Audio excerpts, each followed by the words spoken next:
যখন শুনলাম আমি খোলাই রয়েছি ধান মেপে নিয়ে গেল ব্যবসায়িক নিয়ে যাওয়ার পরে আর মাগরিবের আজানের পর শুনি যে সাদ্দামেক মারিছে কি যা সাদ্দামেক আতুর দিয়ে লাঠি দিয়ে বাইরে টাকা পয়সা কেড়ে নিচ্ছে সে ব্যবসায়িক ধান নিয়ে গেছে প্রায় 150-200 মন ধান নিয়ে গেছে নিয়ে যাওয়ার পরে শুনলাম যে মানে তখন এই গ্রামের লোক শুনলো সব জানিলা ওই হলে যে কেড়ে আমার লোকে মারছে এই বিয়েছি এই সব গুন্ড করে নিয়ে গোসা নিয়ে উধুনের বাজারে এসে লয়া এই 5 জনকে মারিছে বুঝছেন মারার পরে যাই আর খেপে গেছে যে কেড়ে আমরা নিশ্চিন্তে আবাদ বসত লইতেছি আর ওরা আইসলে আমার এইরকম মারে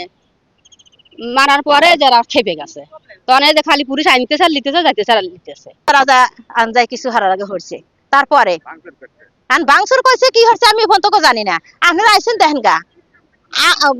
ধরেন যে এত অন্তরপ করে লায়া দেশের বাড়ি আইসে লায়া একটা আত্মসমর্থন না হলে মানুষ আসা যায় কোন ওরাই মারছে ওরা মারছে লগা মজার গোষ্ঠী ধান নিতে দিচ্ছে না ধান বাইরে নিছিলাম আমাদের ধান বাইরেতে দেয় না আমার চড়ায় কামলা যেতে দিচ্ছে না চড়ার কামলা সব তুলে তুলে দিচ্ছে আমার এর ভিতরে সবকিছু আছে আমাদের আমরা হলো গরিব মানুষ আমাদের ধান চাল ঘরে না তুলে পেলে আমরা কি করবো আমাদের